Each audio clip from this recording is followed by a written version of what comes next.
prier pour les prédicateurs, pour l'assemblée et va laisser ces moments entre les mains du Seigneur. Nous dédions ce moment entre tes saintes mains, Seigneur, et nous désirons que le Saint-Esprit soit au contrôle du début de cette prédication jusqu'à sa fin. Laisse que l'instrument du jour, Seigneur, soit oint et rempli de toi. Comme il est écrit, c'est poussé par le Saint-Esprit qu'ils ont parlé de toi, qu'il soit aussi poussé par cet esprit, afin de nous apporter, Seigneur, des ainsi dit l'Éternel ce matin. Quant à nous, Seigneur, nous disposons nos cœurs, que le Saint-Esprit nous donne l'entendement de cette pensée de ce jour, et que cela, Seigneur, produise quelque chose pour notre foi et pour nos vies. Ceci dans le nom puissant de Jésus-Christ, nous t'avons prié. Amen.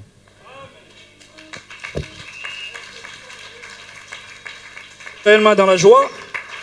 Est-ce que nous sommes dans la joie? Est-ce que nous pouvons encore acclamer très fort pour le Seigneur? Voilà. On va nous lire juste la première écriture et après nous allons nous asseoir. Juste la première écriture et comme ça nous pouvons nous asseoir. Je lis la parole de Dieu dans le livre de Genèse chapitre 8 au verset 22 au nom de Jésus-Christ. Tant que la terre subsistera, les semailles et la moisson, le froid et la chaleur, l'été et l'hiver, le jour et la nuit ne cesseront point. Parole du Seigneur. Oui, la deuxième écriture, comme ça, nous allons libérer Papa Elvis. C'était Matthieu chapitre 13, versets 36 à 39. Je lis au nom de Jésus-Christ. Alors il renvoya la foule et entra dans la maison. Ses disciples s'approchèrent de lui et dirent: explique-nous la parabole de l'ivraie et du champ. Il répondit: celui qui sème la bonne sémence, c'est le Fils de l'homme. Le champ, c'est le monde. La bonne sémence, ce sont les fils du royaume. L'ivraie, ce sont les fils du malin. L'ennemi qui l'a sémé, c'est le diable. La moisson, c'est la fin du monde. Les moissonneurs, ce sont les anges. Nous disons encore, parole du Seigneur. Amen. Que l'Éternel ajoute la bénédiction à la lecture de sa parole. Amen. Est-ce que nous pouvons acclamer la parole de Dieu? Nous recevons la parole de Dieu avec les acclamations. Parce que la parole de Dieu, c'est Dieu lui-même. Est-ce que nous croyons, est-ce que tu crois comme ça aussi avec moi? Que la parole de Dieu, c'est Dieu lui-même? Et laisse-moi te dire aussi que la parole de Dieu, c'est aussi comme une nuée. Or, la nuée amène la pluie. Voilà, la pluie, c'est de l'eau. Et ce sont les eaux profondes de la parole de Dieu. Que les eaux profondes de sa parole inondent les profondeurs de cœur ce matin. Que les profondeurs de sa parole va inonder les profondeurs de ton cœur ce matin. Que l'Éternel, que ces paroles soient des réponses à plusieurs questions qui se posent dans les cœurs humains. Amen. Que cette parole amène la solution des problèmes qui s'installent dans le cœur des humains. C'est ça notre prière ce matin. Amen. La parole de Dieu, comme je dis, c'est une nuée qui amène la pluie. Mais Jean nous dit que j'ai regardé et je voyais le ciel s'ouvrir. Et du ciel descendait un ange puissant. Et cet ange était enveloppé d'une nuée. Donc je comprends que la même nuée qui amène la pluie cache un ange à l'intérieur. Et ce n'est pas n'importe quel ange. C'est l'ange puissant. C'est l'ange puissant. Et au-dessus de sa tête, il y avait un arc-en-ciel. L'arc-en-ciel, c'est le signe de l'alliance.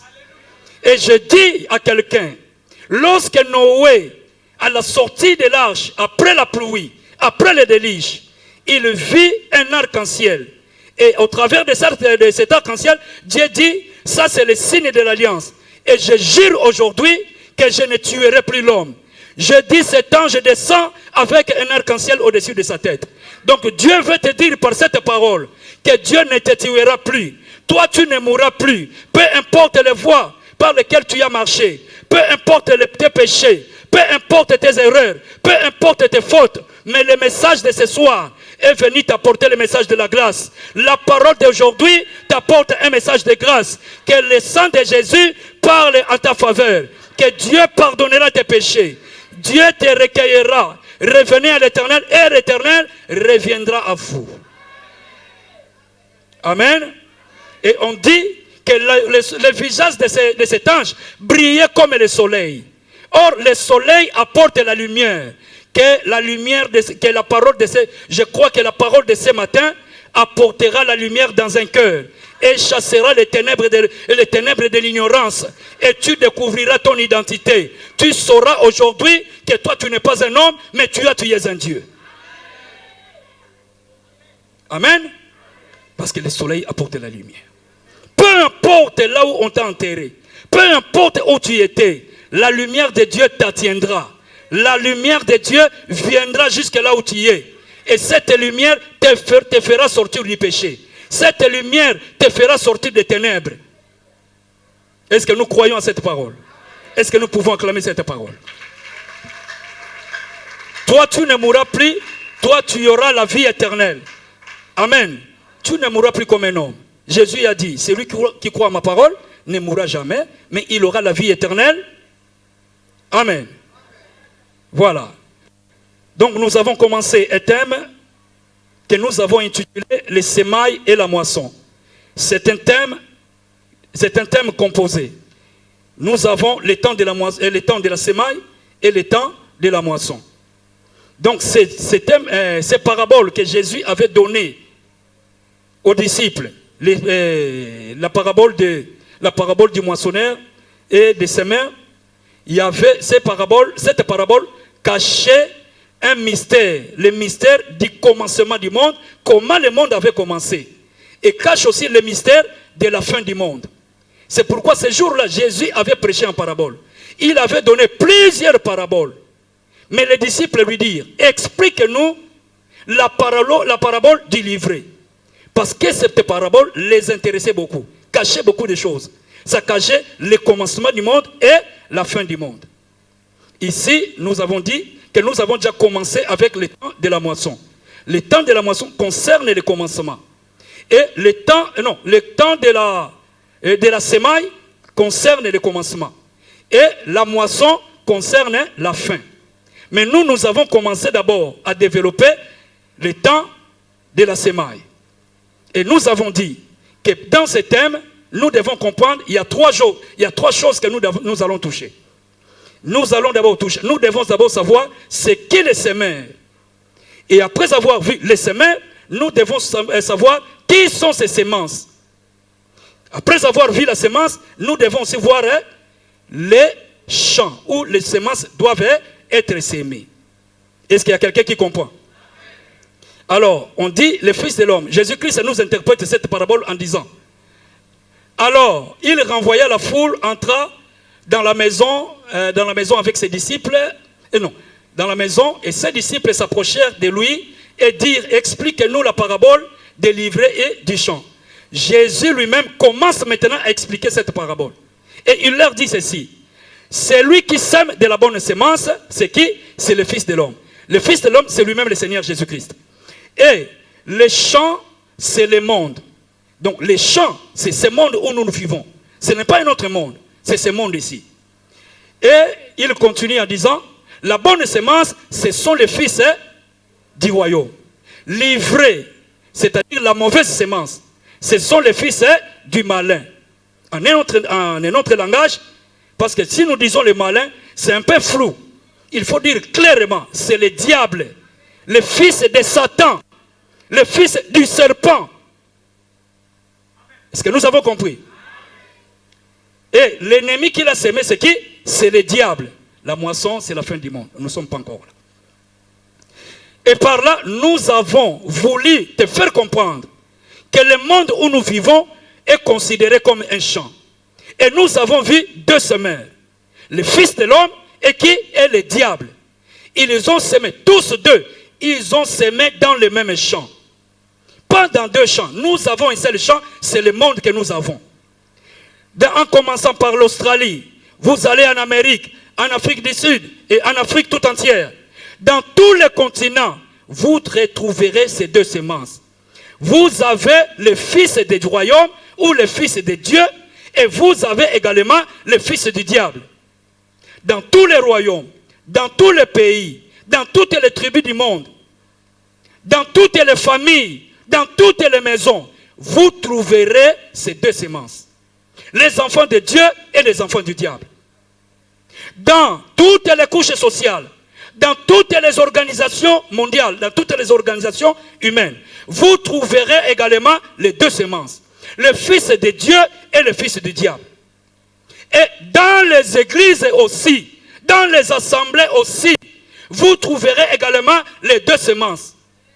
Le fils de Dieu et le fils du diable. Et moi j'avais dit, la pensée que nous apportons ici, par cette prédication, c'est faire comprendre à un enfant de Dieu, c'est faire comprendre à un fils de Dieu, de faire comprendre à un fils de Dieu qu'il n'est pas un homme normal, qu'il n'est pas de cette terre, mais c'est un Dieu, c'est une fille de l'éternité, c'est un fils de l'éternité. Et que Dieu l'a connu avant la fondation du monde. Que cet homme, que cette femme découvre son identité, sa vraie identité. Et enfin qu'il puisse rejoindre cette identité. Et qu'il change sa manière de percevoir la vie. De ne plus marcher comme tout le monde. De ne plus agir comme tout le monde. De ne pas faire des choses comme tout le monde. C'est ça la pensée de cette prédication. Que l'Éternel, que la lumière de l'Éternel pénètre ton cœur aujourd'hui. Et que tu vois réellement qui tu es. Parce que j'avais dit, la chose la plus grave dans la vie d'un homme, c'est d'ignorer son identité. C'est de ne pas savoir qui il est. C'est pourquoi Paul dira même, si un héritier est encore un enfant, il ne sait pas qui il est. Même un domestique, même quelqu'un qui est engagé dans la maison de son père, comme domestique, peut lui priver quelque chose, peut le diriger, peut faire des choses sur lui. Pourquoi? Parce à cause du manque de connaissances. Parce qu'il ne sait pas qui il est. Est-ce que nous sommes attentifs? Nous suivons très bien. Acclamons le Seigneur Jésus-Christ.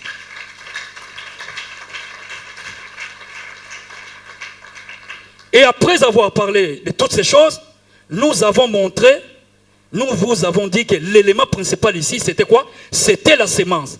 Ça, j'ai fait un effort pour rattraper, parce qu'au cours de la semaine, pendant la semaine, il y avait des gens qui n'étaient pas venus. Donc c'est très important de reprendre cela, et comme ça nous allons démarrer et continuer. Alors, nous avons dit que l'élément principal ici, c'est la sémence. Mais dans la sémence, papa, la moussandeko, bouge les papas. Dans la sémence, nous avons une vie. Et cette vie ne change pas. Cette vie ne varie pas. Ni dans le temps, ni dans l'espace. C'est-à-dire, tu peux prendre un grain d'arachide, tu le sèmes au Congo, ça sortira toujours, quand ça poussera, ça sera toujours les arachides. Tu prends cette sémence, tu l'amènes en Amérique. C'est comme ça aussi avec les enfants de Dieu. Il était au Congo, tu l'amènes ici. Une fille ou un garçon de Dieu, sa nature ne va pas changer, ne peut pas changer, ne peut pas changer. Comme cette maman qui me regarde. Il était au Congo, obéissante, elle écoutait son mari. Et une fois arrivé ici, quelque chose s'est passé dans sa vie. La nature a changé. Non, l'espèce ne change pas. La nature ne change pas. L'enfant de Dieu, peu importe où vous l'amènerez, ni le temps, ni les circonstances, ni le climat, ni le soleil, ni la pluie, rien ne pourra le changer. C'est la loi de Dieu. Rien ne peut changer. Toute semence se reproduira que selon son espèce. Et je ne vais plus encore reculer parce que dans l'église, il y a des gens qui doutent que dans l'église, il y a des enfants de Dieu. J'avais donné plusieurs exemples, mais je te donne encore un exemple pour avancer. Un jour, Jésus prêchait, il était entré en vive discussion avec les scribes et les pharisiens. Nous sommes les fils d'Abraham. Nous, les fils d'Abraham. Jésus dit, non. Vous n'êtes pas les fils d'Abraham. Vous n'êtes pas les fils de Dieu. Mais vous avez pour père le diable. Mais ces gens, c'était des prédicateurs. Jean-Baptiste était en train d'évangéliser. Prêchant, prêchant, prêchant, les gens venaient, les enfants de Dieu venaient. Lui, sa bouche était fermée. Il le baptisait parce qu'il voyait les gens, et c'était les enfants de Dieu. Parce que Jean-Baptiste, c'était un prophète. Il baptisait les enfants de Dieu.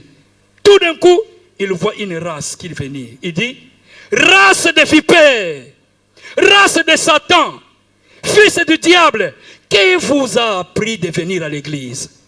Qui vous a enseigné de venir de fuir la colère à venir? Donc dans l'église, nous avons deux semences. Les enfants de Dieu et les enfants du... Je fais par cette prédication que tu puisses découvrir ton identité. Amen. Nous acclamons le Seigneur. Et ces deux semences, maman, Matthieu chapitre 5, verset 45. Nous avons les deux semences dans un même champ. Les deux semences vont bénéficier de la même chose, de la même grâce. Maman, ok. Afin que vous soyez le fils de votre Père, qui est dans les cieux. Car il fait lever son soleil sur les méchants et sur les bons. Il fait pleuvoir sur les justes et sur les... Donc dans les champs, vous avez un seul soleil, pas de soleil. Dans les mêmes champs, pas de pluie, une seule pluie. Mais la même pluie tombe sur les méchants et tombe aussi sur les... Le même soleil qui éclaire les méchants éclaire aussi les bons. Amen. C'est-à-dire dans la parole de Dieu que nous écoutons, la parole de Dieu que nous entendons, c'est une pluie. La parole de Dieu que nous entendons, c'est le soleil. La même parole nous apporte des bénédictions. C'est la même parole qui bénit tout le monde. Même les fils de Satan, les fils du diable, ils sont bénis par la même parole. Même les fils du diable, ils peuvent prier, entrer dans la retraite, chercher Dieu, et Dieu leur donnera des enfants. Dieu leur donnera des papiers. Le soleil se lève sur les méchants et sur les justes. La pluie tombe sur les méchants et sur les justes. Donc la bénédiction financière et la bénédiction matérielle n'est pas la preuve qu'on est enfant de Dieu. Mais écoute maintenant, ici le soleil c'est qui? Le soleil c'est qui? La pluie c'est qui? Le soleil c'est Abraham. La pluie c'est Abraham. Ah, tu vas comprendre, ne t'inquiète pas. Abraham avait une postérité. Il y avait le fils de la promesse qui s'appelait Isaac. Et de l'autre côté, il avait des fils avec des concubines.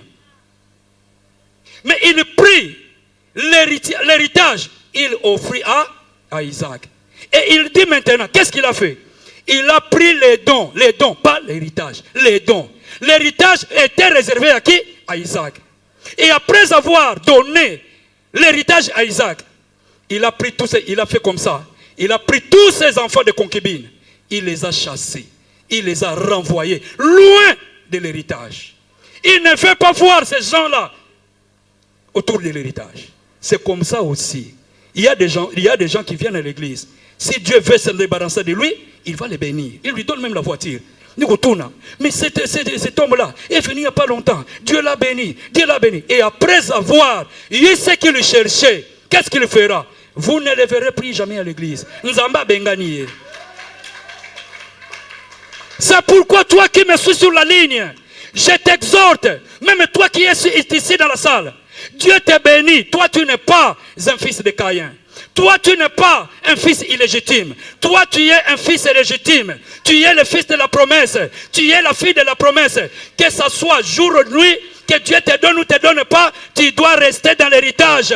Tu ne peux pas t'éloigner de l'héritage. Toi tu es destiné à l'héritage. Il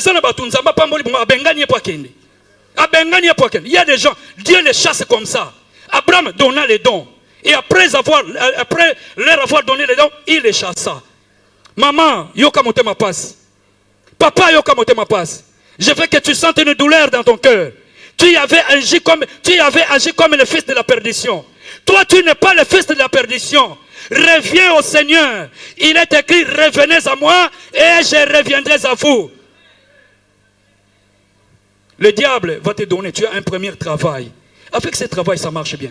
Tu cherches un deuxième travail. Et avec ce travail, on t'éloigne de l'église. Tu ne viendras plus jamais à l'église. Laisse ce travail. Laisse ce travail. Reste à peine avec le pain que tu gagnes. Si Dieu te donne, ne fût-ce qu'un verre d'eau, ne fût-ce qu'un morceau de pain pour manger. Pense, maman, il y a des enfants dans des zones de guerre qui n'ont rien à manger. Il y a des gens qui se réveillent, qui ne savent même pas s'ils vont manger. Mais Dieu t'a donné un travail. Avec le pain que tu gagnes, toi tu veux fuir l'église, chercher un autre boulot, tu es le fils de la perdition. Toi tu n'es pas le fils de la perdition. Abandonne ce travail. Revenez à moi et je reviendrai à vous. Ne t'éloigne pas de l'héritage. Ne t'éloigne pas de l'héritage. Comme je le disais, avant que Jésus ne vienne, il y avait des gens qui travaillaient. Il y avait des gens qui avaient des richesses. Il y avait des gens qui avaient de l'argent. Mais si Jésus est venu, ce n'est pas pour nous donner ces choses-là. Ce n'est pas pour nous donner ces choses-là. Mais si Jésus est venu, c'est pour nous donner ce que le monde ne pouvait pas nous donner. Et ce que le monde ne pouvait pas nous donner, c'est la vie éternelle. C'est la vie éternelle. Je pense que cette lumière est en train de pénétrer un cœur. Je pense que cette lumière est en train de chasser une ignorance. Et nous avons dit que ces enfants, les enfants de la perdition, les enfants de l'éternité, ils ont en eux une vision. C'est comme Israël. Lorsqu'ils sortaient de l'Égypte, ils savaient que nous allons vers le pays, dans le pays de l'éternité, dans le pays de Canaan. Mais tous ces ramassis qui avaient suivi Israël, eux pensaient qu'il y a Égypte. Leur pensée ne faisait que retourner en Égypte. Il y a des gens, les enfants de la perdition, ils pensent toujours aux choses de cette terre. Dans leur cœur, il n'y a rien de Dieu. Il n'y a pas la pensée de Dieu. Il n'y a pas la pensée de Dieu. Cette écriture-là, non, on reviendra encore plus tard pour ça. Lorsqu'on parlera des fils de Caïn. Parce que papa, quand nous parlons des fils de Caïn, parce que dans la Bible dit que les fils de Dieu, Dieu est en train de travailler pour les perfectionner, les amener à l'image de Christ et Jésus. Et de l'autre côté, la Bible dit, ne vous ressemblez pas à Caïn, parce que lui était du malin. Amen. Et eux aussi vont croître, parce qu'ils reçoivent la même pluie. Ils reçoivent le même soleil. Le soleil et la pluie ne changent pas la nature de la semence, mais il vient justement aider la semence à se débarrasser de la terre et manifester sa vie. Et produire ses fruits. Est-ce que vous avez compris? Donc, les bénédictions de Dieu t'aidera d'avancer sur ta destinée.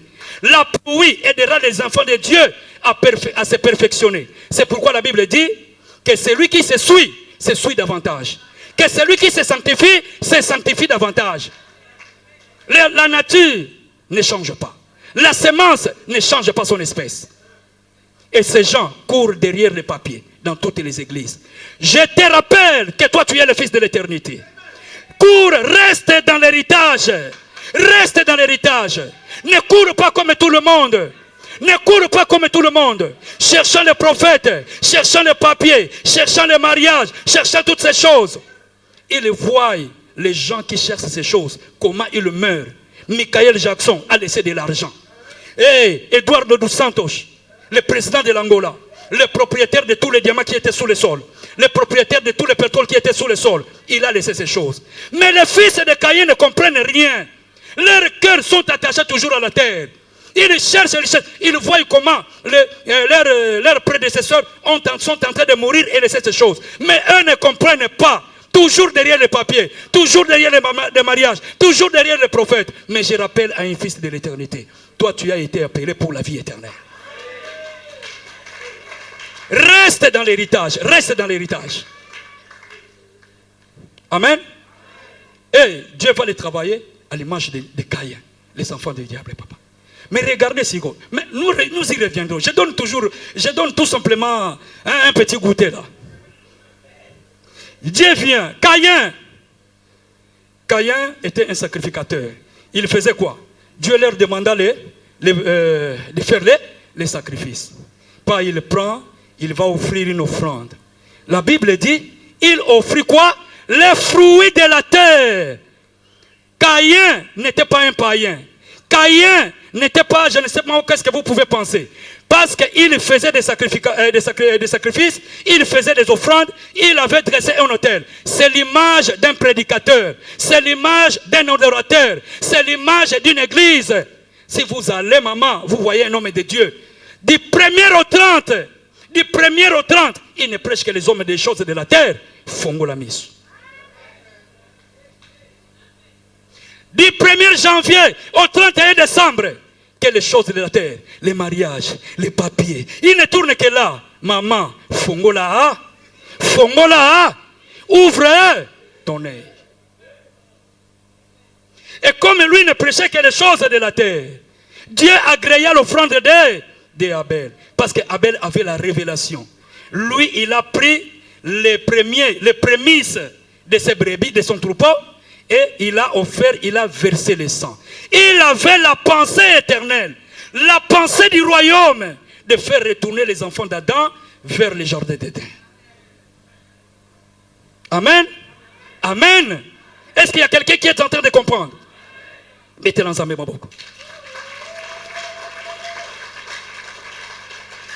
Caïn, conçu de la haine. De la haine, maman. Parce que je dis, je suis en train de sauter. De la haine. Nous parlerons de ça. Haine. Après ça, Dieu vient. Il voit la haine dans son cœur, il vient le prêcher. Non, bannis le péché. Lève-toi. Le péché est dans ta porte. Caïn avait écouté? Caïn avait écouté? Maman, nous crierons ici. Nous crierons ici. Maman, ouvre ton cœur. Pardonne ta soeur. Pardonne ton frère. Mais tu vas encore t'enfoncer dans le mal. Tu vas encore endurcir ton cœur. C'est Dieu lui-même. Je vais te montrer les Écritures. Que Dieu lui-même avait endurci le cœur de Caïn. Parce qu'il n'était pas prédestiné à la vie. Donc si Dieu ne veut pas te donner la vie, il endurcit ton cœur. Il va obscurer, il va te plonger dans les ténèbres. Pour que tu ne comprennes pas les enseignements. Pour que tu ne comprennes pas la parole de Dieu. C'est pourquoi tu verras, même dans l'église, le Satan ne vient pas, il te fait dormir. Maman, tellement boya pongi. Refuse le sommeil. Tu dois écouter l'enseignement. Tu dois écouter la parole de Dieu. Et tu dois prier que Dieu te donne l'entendement de sa parole.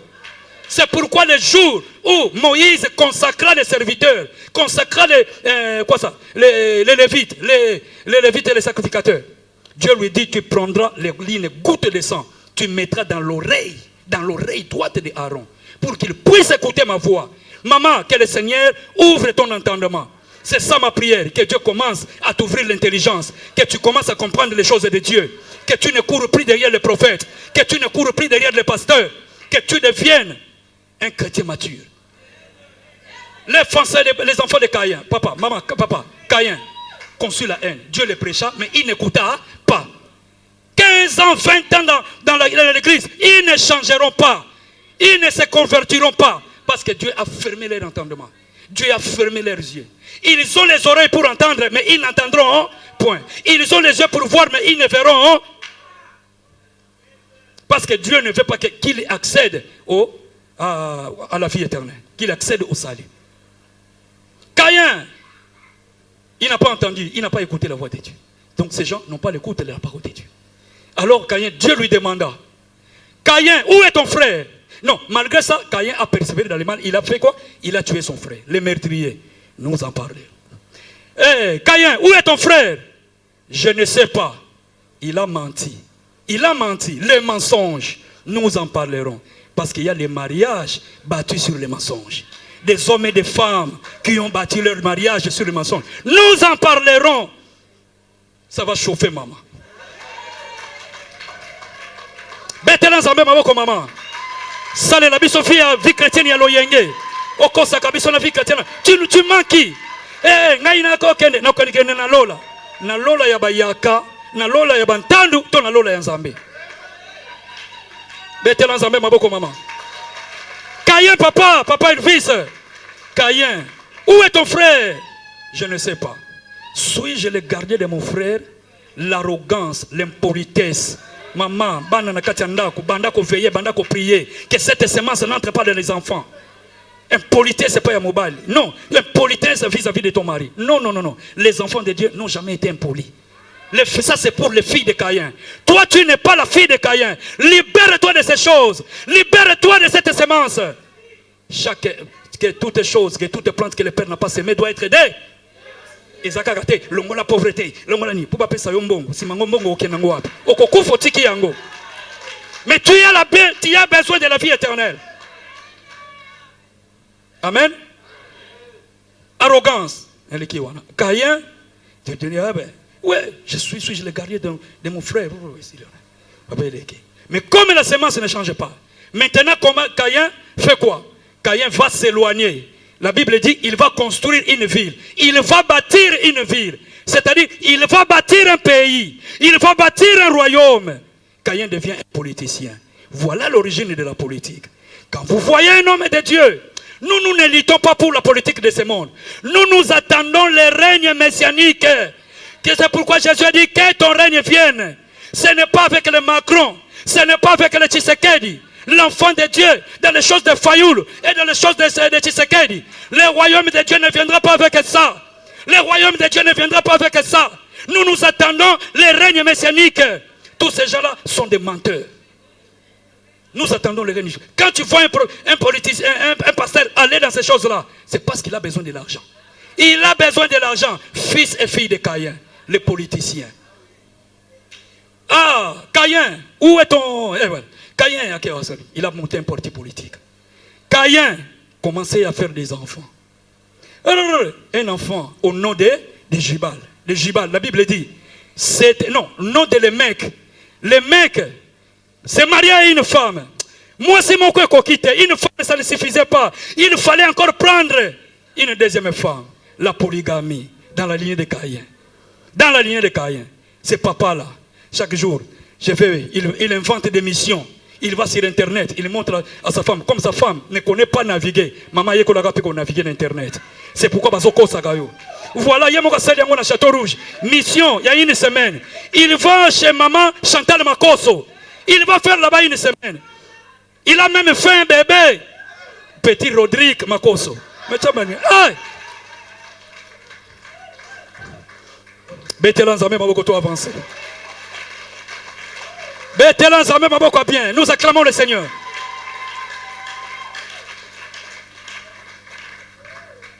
Amen. Amen. Papa Alvis, na vanaki kolobani na komi wapi? Po mama okoseka na ye ngabungi sangai. Ngabemela ngaba distraction. Papa Honoré na komi wapi? Non, na komi na Junior Makoso. Non. Je parle de Caïn. On a parlé maintenant de sa descendance. La polygamie. Système à débord. C'est comme cette sœur-là. Il est en train de gérer 3 sœurs et 3 frères.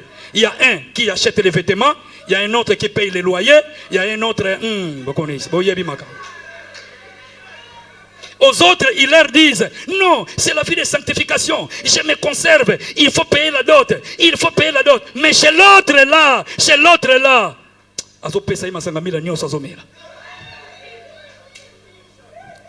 amen. Alors, il fait quoi? Caïn, il continue à faire les enfants. Parce que ce sont les fils de Caïn. Le fils de Caïn, il a fait un enfant au nom de Jubal. Ce Jubal-là, là où ma maman, c'était le premier homme qui a inventé l'instrument de musique. C'est là où nous voyons d'où viennent les ndoulemans. D'où viennent les ndoulemans? Pas les adorateurs, mais les musiciens. Les musiciens viennent de là. Mais c'est maintenant ces musiciens ont envahi l'église du Seigneur. C'est pourquoi nous avons les problèmes dans l'adoration. Vous voyez comment est la lignée de Caïn? Il y a plusieurs choses à dire là, maman.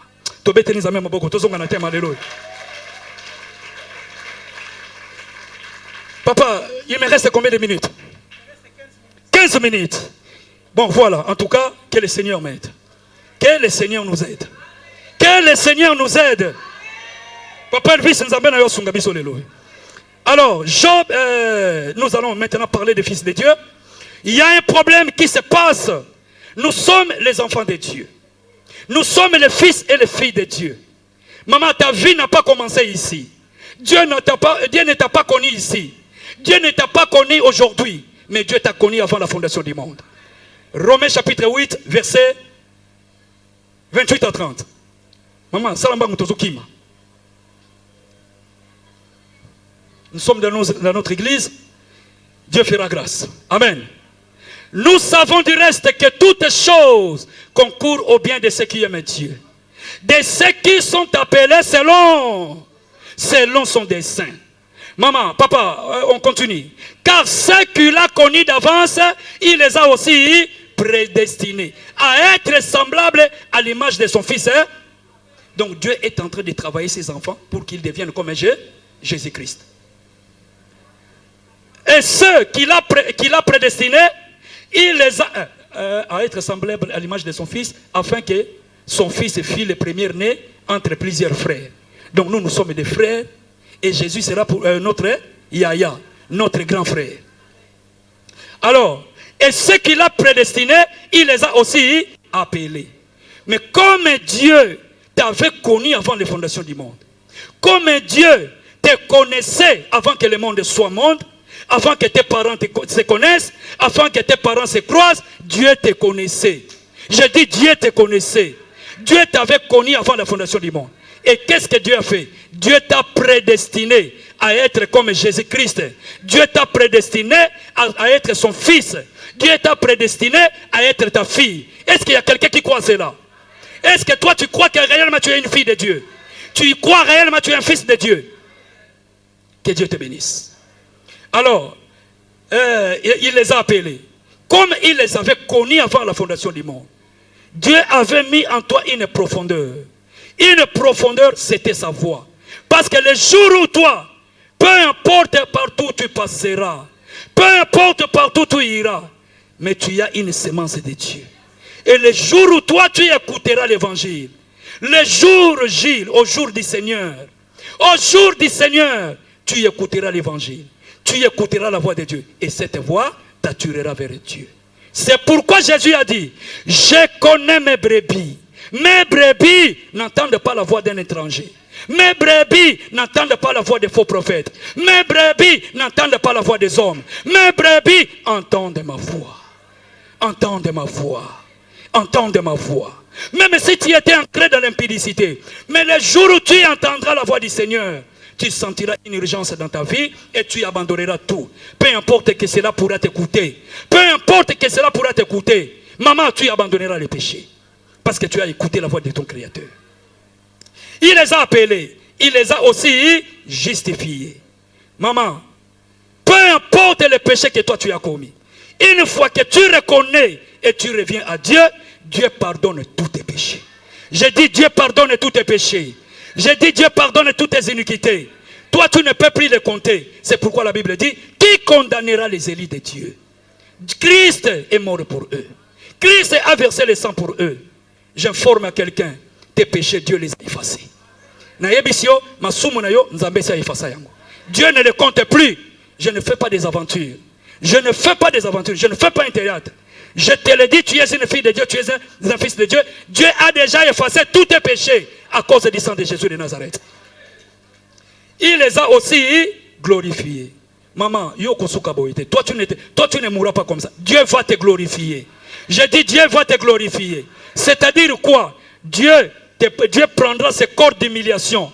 Dieu te faire sortira de ce corps de péché, de ce corps d'humiliation, de ce corps mortel. Dieu te donnera un corps de gloire. Dieu te donnera un corps glorifié. Et avec ce corps, tu reviendras sur la terre. Et avec ce corps, tu régneras avec Jésus. Avec ce corps, tu seras avec Jésus et tu verras Jésus-Christ face à face. Amen. Alors, qu'est-ce qui nous empêche? Qu'est-ce qui nous tourmente aujourd'hui? Papa, maman, 2 Corinthiens chapitre 5, versets 6 à 7. Je vais lire juste ces 3 passages et on va clôturer. Tu es un enfant de Dieu, tu es une fille de Dieu. Mais toi, tu as oublié toutes ces choses. Toi, tu ne te rappelles plus de ces choses. Nous verrons le pourquoi. Amen. Allons-y. Nous sommes donc toujours pleins de confiance. Et nous savons qu'en demeurant dans ce corps, nous demeurons loin du Seigneur. Car nous marchons par la foi et non par la vie. Ce corps de péché, ce corps mortel, nous empêche de voir Dieu, nous empêche de palper Dieu, nous empêche de toucher Dieu. Ce corps nous maintient loin du Seigneur. Et nous ne marchons pas avec ses yeux. Donc nous ne voyons pas Dieu. Mais nous marchons par la foi. Et marchant par la foi, des choses deviennent comme des illusions. Des choses deviennent floues. Des choses ne sont plus claires. Tu pries, tu pries, tu pries. Jamais Dieu ne te parle à l'oreille. Tu pries, tu pries, tu pries. Jamais vu Dieu pour les toucher. Tu pries, tu pries, tu pries. Jamais vu venir Dieu venir. Même dans des souffrances les plus atroces. Jamais voir Dieu venir. Mais tu marches. Mais la seule façon pour toi d'avancer, ce n'est que la foi. Et c'est cette foi. Fais comme si tu vis dans l'illusion. Mais je te rassure, maman, que Dieu existe. Je te rassure, papa, que Dieu est réel.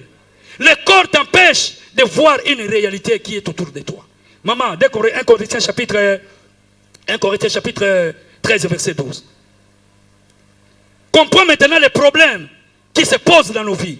C'est ce corps-là qui nous empêche de voir Dieu, qui nous empêche de toucher Dieu. Ce corps-là nous détient loin du Seigneur.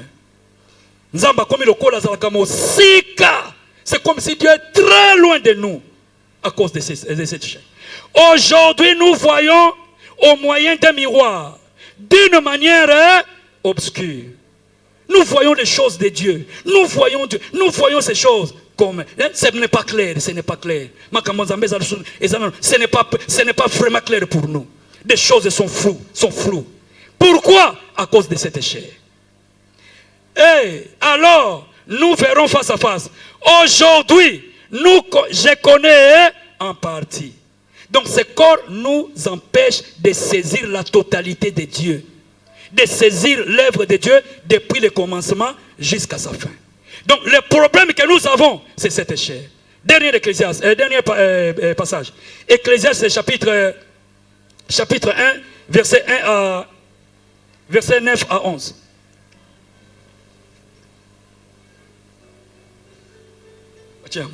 Ce qui a été, c'est ce qui sera. Et ce qui se fait, c'est ce qui se fera. Il n'y a rien de nouveau sous le soleil. Oh, s'il est une chose dont on dise, voici ceci, c'est nouveau. Cette chose existait déjà dans les siècles qui nous ont précédés. On ne se souvient pas de ce qui est ancien. Je me dis même là. Donc ce corps nous empêche de nous souvenir des choses qui ont existé. Est-ce qu'il y a quelqu'un qui comprend? Le corps nous empêche de nous souvenir que nous étions au commencement avec Dieu. Le corps nous empêche, maman, de nous souvenir que nous sommes les fils et les filles de Dieu. On ne peut pas se souvenir de ce qui est ancien. Je vais poser une question dans la salle. Nous allons commencer. Maman, regarde maintenant. Tu as quel âge? Papa, toi-même, tu as quel âge? Recule une année en arrière. Quelques souvenirs commencent à disparaître. Recule encore 10 ans après. Quelque chose disparaît. Recule encore. Des souvenirs, ça commence à rester, à compter. Il arrivera un moment, maman, papa, à l'âge de 3 ans. Qui se souvient encore de ce qui s'était passé à l'âge de 3 ans dans sa vie? Qui peut se souvenir? Zéro souvenir. Ce corps nous empêche de nous souvenir de ce qui est ancien. Si tu ne peux même pas te souvenir de tout ce qui t'est arrivé à l'âge de 3 ans. Et à combien plus forte raison au commencement du monde. Tu ne peux pas te souvenir. Donc c'est ce corps qui t'a fait tout oublier. Qui peut se souvenir de toutes les choses lorsqu'il avait l'âge de 1 année?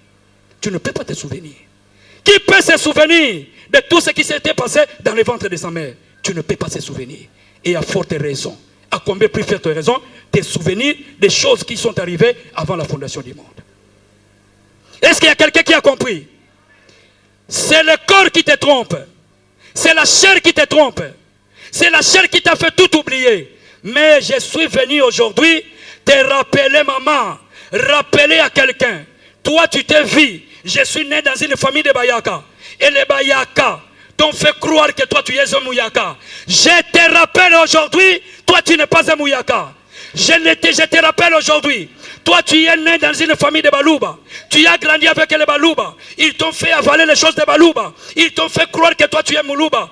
Je me lève aujourd'hui pour t'apporter ton vraie identité. Pour te rappeler ta vraie identité. Tu n'as jamais été Moulouba et tu ne le seras jamais. Toi, tu es un fils de l'éternité. Toi, tu es un fils de Dieu et tu es sorti de Dieu. Mais c'est la chair qui t'a fait oublier toutes ces choses. Est-ce que papa? Ya solo tokotikala seko banana nzambe. Maman tellement tobeteli nzambe maboko, yo kotikala seko mwana nzambe. Toi tu n'as jamais été un homme, tu n'as jamais été un Congolais. Tu es né au milieu des Congolais. Tu as grandi comme un Congolais. Je t'informe que tu n'es pas un Congolais. Tu n'es pas une Congolaise, mais tu es une fille de Dieu. Toi tu es un fils de Dieu. Est-ce qu'il y a quelqu'un qui croit cela? Tobeteli nzambe maboko bien.